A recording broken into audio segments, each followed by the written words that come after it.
Movie ద్వారానే కదా మళ్ళీ అంటే బస్ స్టాప్ తర్వాత తర్వాత అన్ని రొమాన్స్ నీ అంటే ఇంత వేర్ రియాక్షన్ సిద్ధవ్వాలి. అనేది కలిలోనే కదా యాక్చువల్లీ లాస్ట్ 2 yearsలో నాకు I think American dream, DJ Tillu, Skanda did good for me. But also ఇందులో నేను లీడ్గా ప్లే చేస్తున్నాను కాబట్టి అమెరికన్ డ్రీమ్ తర్వాత I think this is special for me. Right. Okay, so title నుంచి స్టార్ట్ చేస్తే కలి అంటే అసలు మీనింగ్ ఏంటి? టైటిల్ మీనింగ్ కలి అంటే ఈ యుగానికి అధిపతి ఎవరండి? కలియుగానికి కలి. ఎగ్జాక్ట్లీ. సో ఓకే, అంటే అసలు ఆ థాట్ అనేది ఎవరికి రాదు. కలి అనేది ఒక ర్యాండమ్ వర్డ్ లాగా తీసుకున్నారేమో, బట్ కలియుగం అనేది అసలు మీరు చెప్పే వరకు గుర్తు రాలేదు మాకు. సో కలి అనేది మా డైరెక్టర్ కొంచెం పురాణాలు అవన్నీ చదువుతూ ఉంటాడు అనమాట. సో డిఫరెంట్ యుగాలు, ఇప్పుడు ఉండే యుగానికి కలియుగానికి అధిపతి కలి, అండ్ హీ రూల్స్ ఎవ్రీథింగ్. ఇందులో మంచి చెడు అన్నీ ఉంటాయి అని చెప్పి అలా పేరు పెట్టాము. రైట్.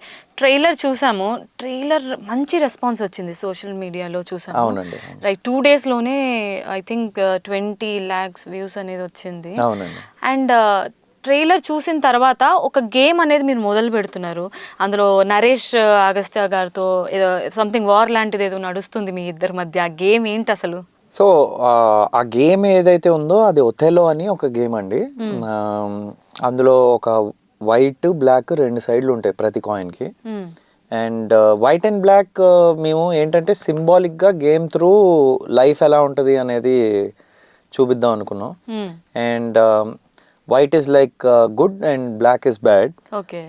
ప్రతి కాయిన్కి 2 సైడ్లు ఉంటాయి, ప్రతి మనిషికి 2 సైడ్లు ఉంటాయి. దాన్ని మేము సింబాలిక్గా రిప్రజెంట్ చేద్దాం అనుకున్నాం. రైట్, అంటే ఆపోజిట్ పర్సన్స్ ఇద్దరు గేమ్ ఆడుతున్నారంటే ఆబ్వియస్లీ చాలా మూవీస్లో చెస్ అనేదే కనిపిస్తుంది, అందులోనూ బ్లాక్ అండ్ వైట్ కాబట్టి. ఇక్కడ డిఫరెంట్గా కాయిన్స్తో మీరు గేమ్ ఆడడం అనేది కొంచెం. అవునండి, ఒథెలో అని ఒక గేమ్ ఉంది. అండ్ గేమ్గా ఆడడం కంటే గేమ్ని సింబాలిక్గా మన లైఫ్లోని ఎలా కనెక్ట్ చేసుకోగలం అనేది వీఆర్ డిజైనింగ్. అండ్ ఫైనల్గా అది నడిచింది. అండ్ గేమ్ ఆడుతూ అతను నన్ను ఎలాగైతే నాకు రియలైజేషన్ తెప్పించాడు అనేది సినిమా అండి. ఎస్, సినిమా రిలీజ్కి ముందే భారీ హైప్ని అయితే క్రియేట్ చేస్తున్నారు. మరి ఆ రేంజ్లో ఉంటుందా సినిమా? డెఫినెట్గా ఉంటుందండి. అంటే ఇది 3 years నుంచి మేము ఈ సినిమా మీద పనిచేస్తున్నాం.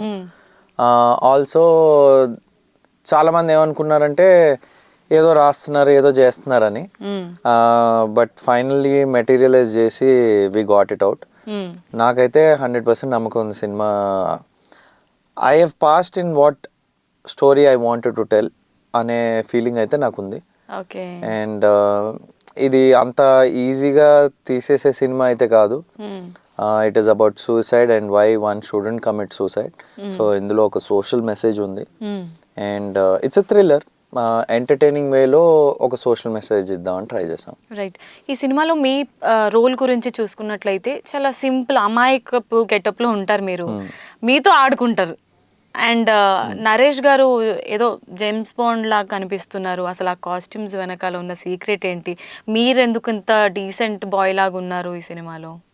అంటే ఆ రోల్ డీసెంట్గా ఉండకూడదు అంటారా, లేకపోతే అంటే ఆ క్యారెక్టర్ ఎందుకు ఎంచుకున్నారు మీరు? అంటే హీరోయిజం చూపించకుండా చాలా అమాయకుడిలా ఉన్నారు కదా సినిమాలో. అంటే నేను జనరల్గా లైఫ్లో అమాయకుండండి. సో ఐ వాజ్ లైక్ అరే భలే కనెక్ట్ అయింది కదా అని.